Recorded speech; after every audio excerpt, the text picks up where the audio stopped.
Others have their family, but to a solitary man, his friends are everything. Warren Beatty has always been more than just a Hollywood star. He's been a leading man, a director, a producer, and even a political voice within the industry. Few actors in film history can match the scope of his career. From the cultural explosion of Bonnie and Clyde in 1967, to the sweeping epic Reds in 1981, to later projects like Bulworth and Rules Don't Apply. Beatty became known as a creative powerhouse, often wearing several hats on the same film, and just as often pushing the limits of what Hollywood thought was possible. But if there's one thing that has always defined Beatty, beyond the glamour and the headlines, it's his deep admiration for actors themselves. Beatty once said in an interview that he is addicted to actors. He described filmmaking as an ongoing collaboration, where he welcomes the influence of other performers and even enjoys being somewhat directed by the other actors. That's a remarkable admission coming from a man who's directed multiple Oscar-winning films. It shows just how much respect he has for the art of acting. Over the decades, Beatty has worked with countless talents, from old Hollywood royalty to up-and-coming stars. He's cast legends, collaborated with friends, and shared the screen with icons. But he's also been very open about which actors inspire him the most. The ones who changed the way he looked at his craft, the ones who elevated his own performances, and the ones who became a lasting part of his personal and professional life. In this countdown, we'll explore 6 actors that Warren Beatty has publicly praised as favorites. It's a fascinating mix. Young talents he handpicked for their potential, contemporaries who shaped his career in the 1960s and 70s, his lifelong cinematic inspirations, and of course, the actor who became his life partner. From Gene Hackman's raw honesty, to Katharine Hepburn's timeless integrity, to the fiery brilliance of Marlon Brando. This list is as much a portrait of Warren Beatty himself as it is of the actors he admires. Because in talking about his favorite performers, Beatty reveals the values, the instincts, and the inspirations that guided his own remarkable journey through Hollywood. So let's dive in. Here are the 6 actors Warren Beatty holds closest to his heart, starting with a pair of newer names that he trusted to carry his final film. Number 6. Lily Collins and Alden Ehrenreich. When Warren Beatty made Rules Don't Apply in 2016, it was more than just another Hollywood project. It was a deeply personal film, a romantic dramedy about love, ambition, and moral choices set in the golden age of 1950s Hollywood. You're an exception. The rules don't apply to you. Beatty not only wrote, directed, and produced it, but also played the eccentric billionaire Howard Hughes. Yet, for all his involvement, the film would only succeed if its 2 young leads could carry the story. That's where Lily Collins and Alden Ehrenreich came in. Beatty's casting choices weren't accidental. By the mid-2010s, he could have chosen any number of already established stars to headline his long-awaited return to directing. Instead, he deliberately sought fresh talent. In interviews with Backstage, Beatty explained that his instinct, what he called his blink, told him that both Collins and Ehrenreich possessed rare qualities. He listed them out: intelligence, beauty, comedic talent, and a level of integrity. A highly principled, strong-willed industriousness. These weren't superficial compliments. Beatty believed these qualities were so genuine that they seemed to emanate from both of them. For Collins, already known for her charm and screen presence, this role marked a leap forward. Beatty placed enormous trust in her ability to play Marla Mabre, a small-town girl who arrives in Los Angeles with big dreams. Collins brought warmth, vulnerability, and resilience to the role, earning a Golden Globe nomination and plenty of praise for her performance. Beatty later remarked that she had a natural blend of old Hollywood glamour and modern emotional honesty, exactly what he needed to make his story resonate. Ehrenreich, meanwhile, was cast as Frank Forbes, the ambitious young driver who becomes Marla's confidant and romantic partner. Beatty admired Ehrenreich's sincerity, a quality that had impressed Steven Spielberg years earlier when the young actor first came onto the scene. Is it not hot enough in the desert? Where do I put 350 gallons of ice cream? In Rules Don't Apply, Ehrenreich delivered a performance that balanced innocence with determination, making him the perfect counterpart to Collins. Beatty saw in him not just a performer, but a collaborator, someone who could elevate the material by fully embodying the character's inner struggles. What makes this entry especially revealing is what it tells us about Beatty's perspective on acting. Even at the twilight of his career, when he could have relied on star power to market the film, he chose instead to mentor and spotlight the next generation. His words about Collins and Ehrenreich show how deeply he values integrity and authenticity in actors, traits he believes matter just as much as technical skill or charisma. In the end, Rules Don't Apply may not have become a box office sensation, but for Beatty, it was a statement of faith in the future of acting. By singling out Lily Collins and Alden Ehrenreich as two of his favorites, Beatty not only praised their talent, but also reminded us of his lifelong devotion to discovering and nurturing great performers. Number 5. Gene Hackman. When Warren Beatty talks about actors he admires most, Gene Hackman always comes up near the top. Their connection goes back to the early 1960s, when both were struggling young actors trying to find steady work. The two appeared together in Lilith, 1964, a little seen but important film in Beatty's memory because of one particular scene. Beatty later recalled that Hackman's performance in Lilith was so powerful, so natural, that it elevated Beatty's own work simply by being in the same frame. Vince, old man, you caught me on a bad night. I'm gonna have to run. I'm gonna miss this meeting. I think I better be. No. As he put it, he was such a natural, honest, brilliant actor that he made me good in our scene together. And I thought, I'm not going to do any other movies without him. True to his word, Beatty and Hackman crossed paths again in Bonnie and Clyde, 1967. Hackman's turn as Clyde Barrow's doomed brother Buck was unforgettable, layered with warmth, humor, and inevitable tragedy. Beatty, who produced the film as well as starred in it, fought hard for Hackman's casting at a time when the studio was skeptical. His instincts were proven right when Hackman's performance drew rave reviews and earned him an Academy Award nomination. Beatty later admitted that Hackman's presence helped transform Bonnie and Clyde from a daring experiment into a cultural phenomenon. Their collaboration didn't end there. Beatty eventually directed Hackman in Reds, 1981, his epic story about journalist John Reed and the Russian Revolution. Once again, Hackman brought gravity and conviction to his role, seamlessly disappearing into his character. Beatty admired that Hackman never relied on tricks or vanity. He simply told the truth through his performances. Even decades later, Beatty remained unequivocal about Hackman's talent. He told Entertainment Weekly, "I've never worked with a better actor." Coming from someone who spent his career surrounded by legends, that's as high a compliment as it gets. What Beatty admired wasn't just Hackman's technical skill, but his integrity as an artist. Mississippi would be proud of you. You've struck a blow for the white man.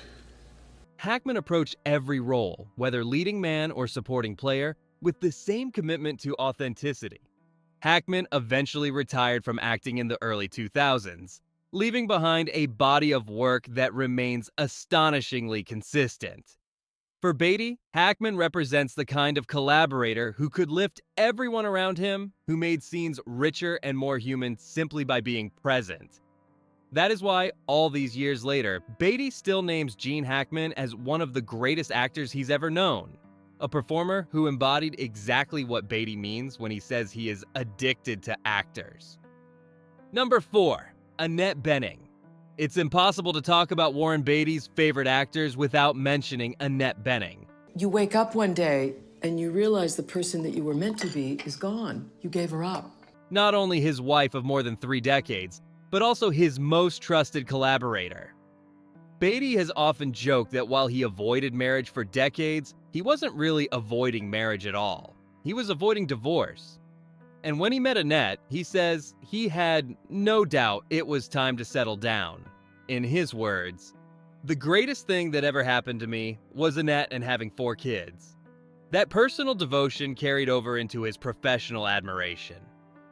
Bening first worked with Beatty on Bugsy, 1991, the glamorous gangster film that sparked both their romantic and creative partnership. Beatty was immediately struck not just by her beauty, but by her intelligence, wit, and seriousness as an actor. He has said many times that Bening has a unique combination of elegance and strength, qualities he both respected and relied on in his work. Their chemistry on screen was undeniable, and off-screen it blossomed into a marriage that surprised many in Hollywood, a marriage that has lasted far longer than most expected. Beatty didn't stop at Bugsy.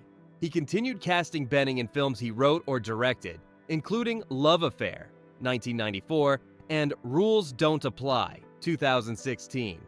Each time, he emphasized that she wasn't there because of their marriage, but because she was, in his eyes, one of the finest actors of her generation. He praised her ability to bring complexity to every role, making characters both relatable and fascinating. For Beatty, directing Bening wasn't about controlling her performance, it was about creating the space where her instincts could flourish. In interviews, Beatty often returns to one word when describing Bening: intelligence. He admires the sharpness she brings to every line, the way she elevates dialogue, and the depth she finds in even the smallest gesture. He sees her as a performer who never coasts, who approaches every role with the same discipline she brought to their very first collaboration. More than just his partner in life, Annette Bening is, in Beatty's eyes, a creative equal, someone whose artistry continues to inspire him. He has repeatedly said that working with her is one of the great privileges of his career. For Warren Beatty, Annette Bening isn't just his wife. She's one of his all-time favorite actors, and the person who reminds him daily why he calls himself addicted to actors. He hates you, you hate him, you fake it on screen, and if the movie's a success, you pretend everything was great. Number 3, Katharine Hepburn. For Warren Beatty, Katharine Hepburn wasn't just a legendary actress, she was a personal inspiration. Beatty has said that as a boy, when he first saw The Philadelphia Story, 1940, he was struck by how much Hepburn resembled his own mother. Both women, he explained, symbolized perpetual integrity. That word, integrity, is at the core of why Hepburn stood out to him. Dexter, would you mind doing something for me? Anything, what? Get the heck out of here. She wasn't simply a movie star, she embodied an ideal of strength, independence, and honesty that Beatty carried with him into adulthood and his own career. By the time Beatty remade Love Affair in 1994, he had long wanted to honor that connection. The original 1939 version, starring Charles Boyer, had been a childhood favorite. But in his reinterpretation, he brought Hepburn in for a rare late career cameo. It was a casting choice that felt like destiny, a way of weaving his personal admiration into the fabric of his film. For Beatty, it was more than stunt casting, it was a tribute. To him, Hepburn represented a timeless presence in cinema, and having her in Love Affair was like bridging generations of Hollywood. Hepburn, of course, was known for her sharp wit and uncompromising standards, qualities that Beatty himself often displayed. Their professional encounter may have been brief, but it was loaded with significance. Don't just stand there. Do something. Do something. Oh, my goodness. Beatty admired her fearlessness, the way she defied Hollywood's rigid rules, from refusing studio contracts to setting her own terms in a male-dominated system. In her, Beatty saw a model for how to navigate the business without losing oneself. When he speaks about Hepburn, it's with a mixture of reverence and personal reflection. She wasn't just a golden age figure for him, she was someone who reminded him of home, of family, and of the ideals he aspired to in his own career. To cast her in Love Affair was Beatty's way of saying thank you, both to the actress who had influenced generations, and to the woman who reminded him of his mother's strength. In Warren Beatty's pantheon of great actors, Katharine Hepburn holds a deeply personal spot. She's not just one of his favorites because of her talent, but because she represents something larger, a symbol of grace, integrity, and the kind of artistry that leaves a permanent mark on those who watch. Number 2, Charles Boyer. When Warren Beatty talks about Charles Boyer, it's with the tone of someone remembering the spark that first ignited his love of movies. 1, 2, 3, 4.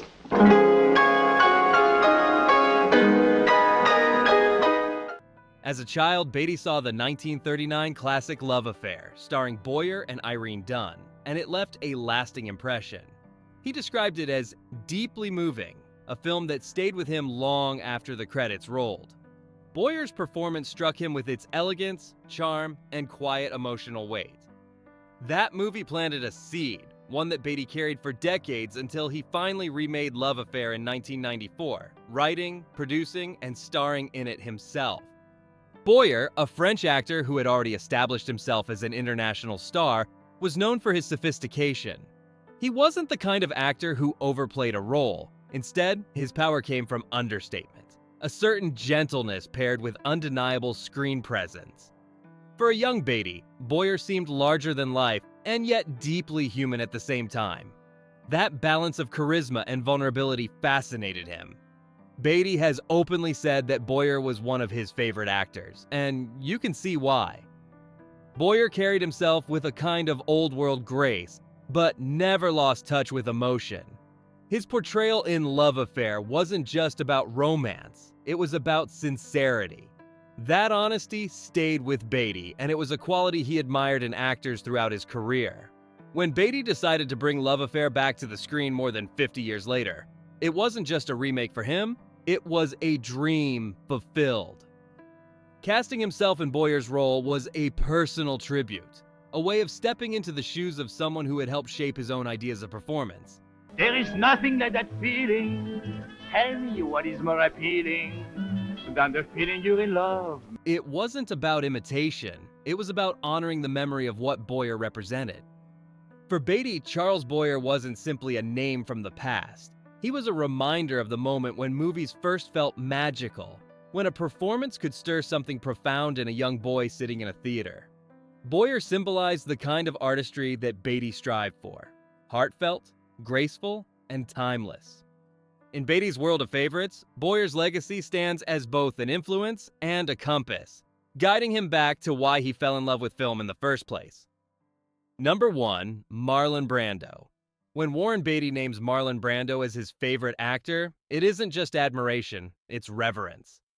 Too late. They start shooting in a week. I'm gonna make him an offer he can't refuse. To Beatty, Brando was the model of what acting could be: fearless, groundbreaking, and impossibly alive on screen. He once said that Brando was more than a uniquely gifted and influential actor. He was also an aroused citizen with broad social perspectives, generous with his friendship and candid personal insights, an endlessly entertaining good neighbor. That's not just praise, that's Beatty placing Brando in a category all his own. For Beatty's generation, Brando was the earthquake that split Hollywood into before and after. His work in A Streetcar, named Desire and On the Waterfront, redefined naturalism in film. Suddenly, movie acting wasn't about polish or old-school stage projection. It was about truth, raw and unfiltered. Brando's Stanley Kowalski, with his sweaty undershirts and volcanic outbursts, made acting feel dangerous and real. Beatty, a young man watching all of this unfold, absorbed those lessons. Brando didn't just inspire Beatty's performances. He influenced how Beatty thought about movies as a whole. Brando carried himself as more than just an actor for hire. He was a thinker, an activist, a man who saw film as a stage for bigger conversations. That attitude echoed in Beatty's own career, where films like Reds and Bullworth weren't just entertainment but cultural statements. You don't understand. I could have had class. I could have been a contender. On a personal level, Beatty has spoken about Brando's generosity and wit, qualities that sometimes get overlooked beneath the mythology of the difficult genius. Beatty saw both sides, the icon who changed cinema and the neighbor who could make you laugh. That duality made Brando endlessly fascinating. It's fitting that Brando tops Beatty's list because in many ways, Beatty's own career can be traced back to Brando's example. Just as Brando broke the mold in the 1950s, Beatty followed in the 1960s and 70s, producing bold, challenging films that shook Hollywood's foundations. Without Brando's influence, Beatty might have been a very different kind of star, perhaps smoother, perhaps safer. But instead, he carried forward the torch of risk, passion, and intensity. For Warren Beatty, Marlon Brando wasn't just a favorite actor. He was a compass, a standard, a friend, and a constant reminder of what art could be when you put everything on the line. Warren Beatty's list of favorite actors isn't just a collection of names, It's a map of his life and career. From the old Hollywood icons who inspired him as a boy, like Charles Boyer and Katharine Hepburn, to his contemporaries who pushed him to be better, like Gene Hackman and Marlon Brando, to his own family and collaborators, like Annette Bening, and even the younger talents he personally mentored, like Lily Collins and Alden Ehrenreich. Beatty's taste covers the entire spectrum of cinema. He has said more than once that he's addicted to actors. That phrase might sound playful, but it reveals something deep about his approach. Beatty doesn't see acting as a solo performance. He sees it as a constant exchange of energy, a process where other actors bring out the best in him.